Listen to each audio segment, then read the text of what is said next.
Assalamualaikum warahmatullahi wabarakatuh. Okey, tuan-tuan, bagi tuan-tuan yang ambil pengajian itu ilmu penakluk rezeki alam pada 28 bulan 2 ni, insya-Allah anda akan dapat satu bonus yang mana bonus yang Ustaz akan buat setahun sekali. Itu pada bulan Ramadan, iaitu kembaran minda ke Mekah.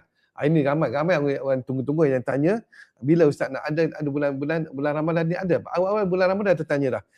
Ustaz ada tak tahun ni kembaran minda? Insya-Allah Ustaz akan buat kembaran minda ke Mekah tu semua pada 28. Sebaik saja selesai pengajian penakluk rezeki alam ni, terus Ustaz akan buat kembaran minda kepada anda untuk pergi ke Mekah. Yang ni kembaran kita lah, kita menggunakan kekuatan minda kita untuk pergi ke Mekah. Di sana kita boleh tawaf, kita boleh sembahyang kat depan Kaabah kan. Kalau kita sekarang kalau kita pergi umrah kan, nak sembahyang depan Kaabah payah dan semua. Orang ramai beratus nak saya kata depan Kaabah. Belakang tu pun payah kadang-kadang terpaksa sembahyang ke atas, belah atas. Atas pun kadang-kadang penuh orang.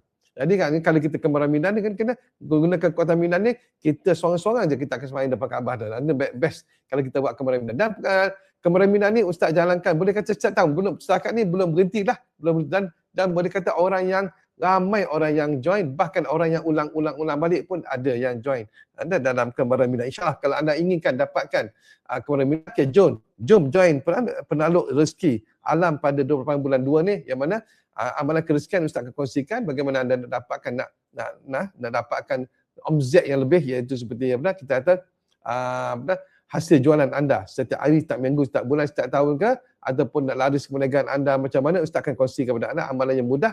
Dan juga selepas tu Ustaz akan kongsikan kepada anda, iaitu kembaran minda ke Mekah. Kalau anda nak pergi ke Mekah, insya-Allah jom kita pergi terus semua dengan menggunakan kekuatan minda anda. Kita bukan pergi dengan roh, bukan pergi apa, tak ada. Kita masih duduk kat rumah, tetapi minda saja kita akan pergi dengan kekuatan minda, insya-Allah. Jadi nak beritahu semua keseronokan orang yang ada join Ustaz rasa dah 10 tahun dah kan, Ustaz akan rezeki dah 10 tahun dah semua. Dah kan 10 tahun kita tak pernah tinggal.